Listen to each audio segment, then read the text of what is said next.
দুর্গাপূজা চলছে জানো, কলকাতার দুর্গাপূজাও একটু ফাঁকা চলে, কিন্তু এখন দার্জিলিংয়ে যা অবস্থা।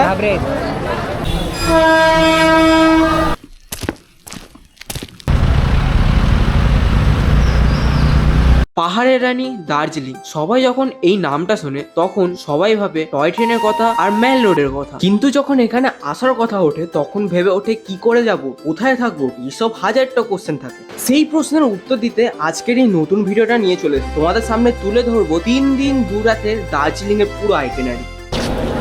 দার্জিলিং যাওয়ার জন্য সব থেকে বেস্ট স্টেশন হচ্ছে কলকাতা শিয়ালদা স্টেশন। এবার তোমাদের জানিয়ে দিচ্ছি কতগুলি ট্রেনের নাম যেটা সব থেকে সুবিধা হবে দার্জিলিং যাওয়ার জন্য। প্রথমে হচ্ছে উত্তরবঙ্গ এক্সপ্রেস, তারপর দার্জিলিং মেল, তারপর শিলিগুড়ি যাওয়ার জন্য কাঞ্চনকন্যা এক্সপ্রেস। এই 3টে গাড়ি সব থেকে সুবিধা হবে দার্জিলিং পৌঁছানোর জন্য। এবার তোমরা যদি শিলিগুড়িতে নামো তাহলে শিলিগুড়ি থেকে তোমাদের বেশি দূর পড়বে না তেনজিং নরওয়ে বাস স্ট্যান্ডটা। ওইখান থেকে তোমরা নয় স্টেট বাস ধরতে পারো, নাহলে তোমরা গাড়ি শেয়ারিং বা রিজার্ভ করে চলে যেতে পারো দার্জিলিং। এবার তোমাদের জানিয়ে দিচ্ছি এই যে গাড়ি আছে তোমাদের যদি কার্শিয়াং রুট দিয়ে যায় তাহলে 250 থেকে 300 মধ্যে হয়ে যাবে, আর যদি এটা মিরিক হয়ে যায় তাহলে ভাড়া হয়ে যাবে 400 করে। আর স্টেট বাসের গাড়ি ভাড়া পড়ছে 150-এর মধ্যে পার হেড ভাড়া। দেখো এবার যাওয়ার ব্যবস্থা হয়ে গেল, কিন্তু রাস্তায় যে দৃশ্য আছে ওটা তোমরা ভিডিওতে ক্যাপচার একবার করবে, তাহলে সবকিছু মেমোরির মতো হয়ে থাকবে। এবার তোমরা পৌঁছে গেলে দার্জিলিং এ এবার ব্যবস্থা করতে হবে থাকার জন্য। সেই জন্য তোমাদের জানিয়ে দিচ্ছি সব থেকে বাজেটের মধ্যে থাকার জায়গা হচ্ছে গোল্ডেন অর্কিড হোটেল। এখানে 1300 টাকা দিয়ে সুন্দর সুন্দর রুম চালু হয়ে যায়, যেখানে তোমরা 2 জন করে থাকতে পারো। আরেকটু অনেক খরচা করলে তোমরা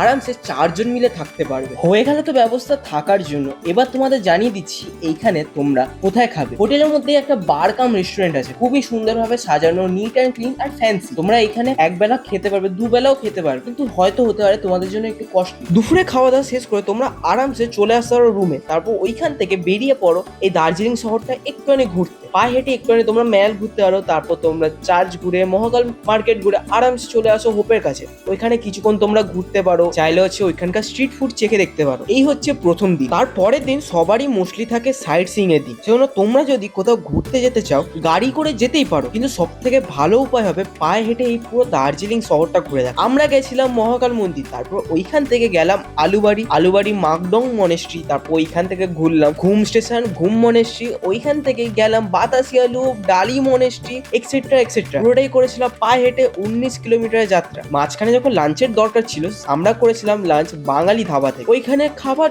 অতটাও খারাপ না, অতটাও ভালো না, 160 টাকায় আনলিমিটেড থালি পাওয়া যাচ্ছিল। তারপর এরকম ভাবে পায়ে হেঁটে সাইট সিইং করে চলে আসতে পারবে তোমরা রুমের ভেতর। রুমে কিছুক্ষণ রেস্ট নিয়ে আবার বেরিয়ে পড়ো এই দার্জিলিং এর ম্যাল রোড এই জায়গাটা ঘুরতে। মানে বিকেল বেলা করে যদি কোনো কাজ না থাকে আরামসে বেরিয়ে পড়তে পারো। তারপর আবার ওইখানকার স্ট্রিট ফুড ট্রাই করতে পারো, তাহলে এমনি ওইখানকার চক বাজার চারদিকের জায়গাগুলো চিনতে পারো। ওইখান থেকে এবার তোমাদের হয়ে গেল 2 দিন শেষ, 2 দিন 2 রাত হয়ে গেল। পরের দিন এবার তোমাদের চলে আসতে হবে। তোমরা যদি আসতে চাও তাহলে তোমরা ধরতে পারো স্টেট বাস ধরে, নাহলে ওইখান থেকেও আবার শেয়ারিং গাড়ি করে চলে আসতে পারো শিলিগুড়ি বা এনজেপি স্টেশন। এরকম ভাবে তোমরা পুরো দার্জিলিংটা খুব কম খরচে আর ভালো করে ঘুরে আসতে পারো। এই ছিল দার্জিলিং এর 2 রাত 3 দিনের পুরো আইটেনারি ভিডিও। তোমাদের যদি এই ভিডিওটা ভালো লেগে থাকে তো অবশ্যই লাইক করে দিও, কমেন্ট করে দিও, আর নিজের বন্ধুদের সাথে এই ভিডিওটা শেয়ার করে দিও। এই ভিডিও রিলেটেড ফুল ডিটেলস আমার আগের 2টো ভিডিওতে আছে, 2 থেকে 3টে ভিডিওতে। তোমরা ওটা ভালো করে একবার দেখে নিতে পারো কিরকম ভাবে আমরা ঘুরে। তো দেখা হচ্ছে নতুন একটি ভিডিওতে, ততদিনের জন্য সাবধানে থেকো, সুস্থ থেকো।